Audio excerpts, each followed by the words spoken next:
living history.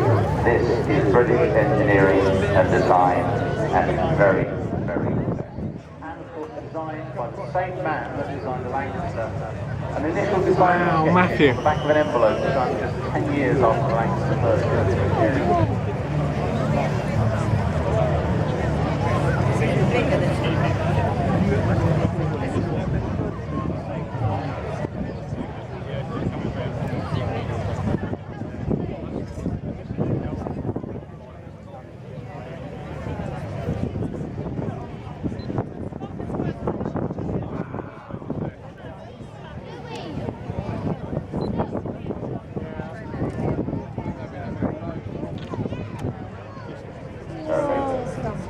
That is from behind us, curving round, we have that classic delta shape.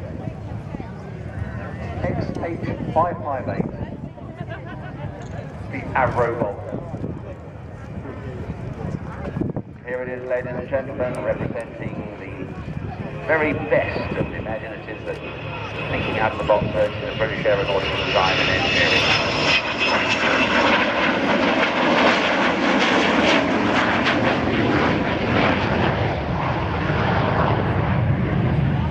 Say that the Vulcan in fact represents the very best British.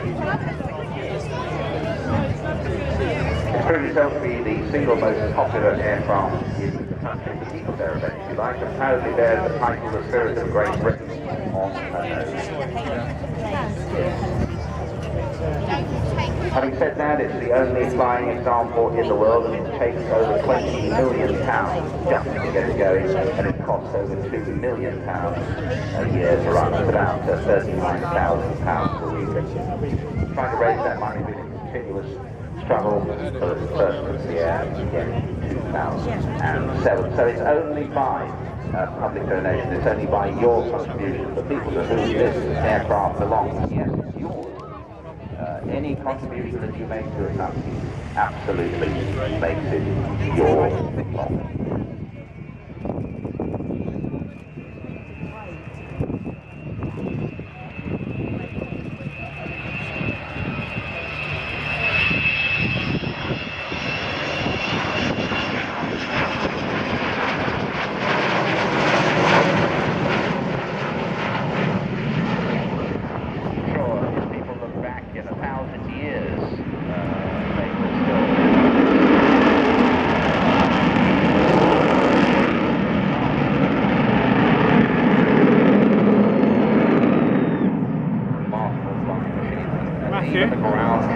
Matthew, stop it. Can you start filming with this? I asked him if he'd ever seen one of these displays, and no, come on, you steer. It sounds like somebody tearing the sky apart. Go on in. Follow it. Find it. You know how to use the zoom, don't you? Yep. I call it a pterodactyl. To me, it looks like one of those extraordinary prehistoric birds that flew in the jungle millions of years ago. Enormous bomb bay. Absolutely, it's designed to carry a large load of conventional bombs or nuclear bombs.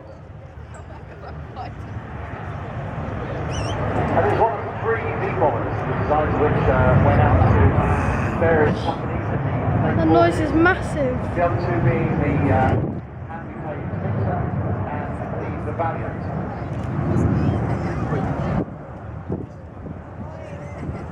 This was Britain's great defence during the Cold War.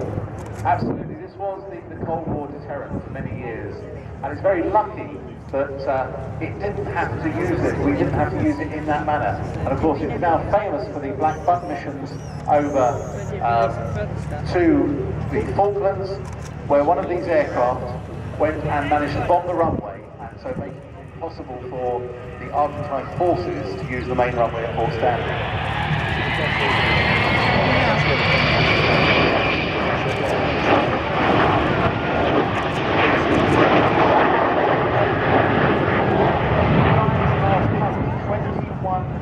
£1,000 bombs. And an extraordinary amount of power as well for Bristol Olympus 101. making a total of about 44,000. How much minutes we got left, Matthew? We've gone over 5 minutes. No, I mean, how much have we got? And look at the angle of I that. don't know. So they're getting 90 degrees and more. And it was a very agile aeroplane. I do remember seeing a B-52 being demonstrated at Boscombe Down years ago when it took off due to the curvature of the Earth, turned round outside Bournemouth, came back, turned round outside Belgium, and then came back to Boscombe Down. And shortly after that, the Vulcan took off and did its entire display within the confines of the airfield. A very, very manoeuvrable aeroplane. And Rowley Falk, the test pilot, actually barrel rolled one of these at one of the early 1950s. Can you see it coming?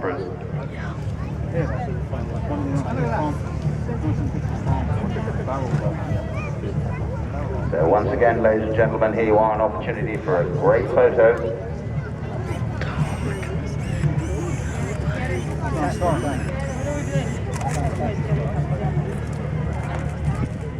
Throttle right back. And again.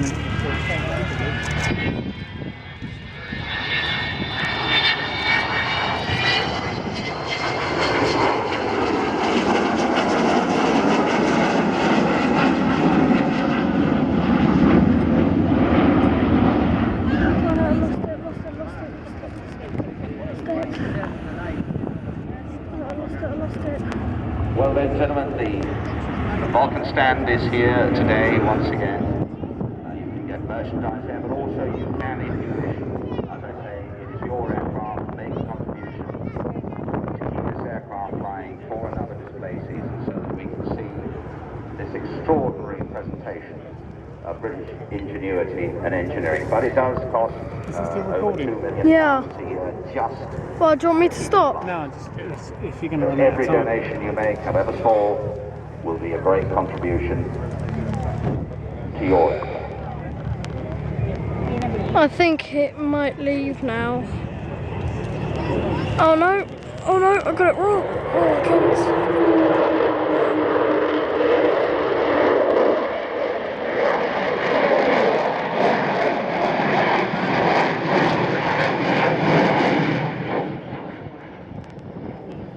Aircraft was the first B2 version of the Vulcan to enter service in 1960. So it's now 3 years old.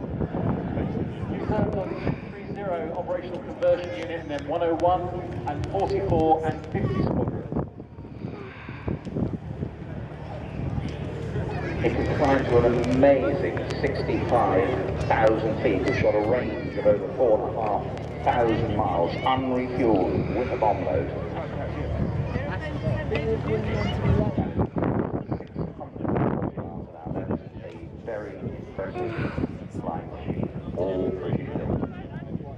Dad, can you take the camera? My arms are aching. Stop.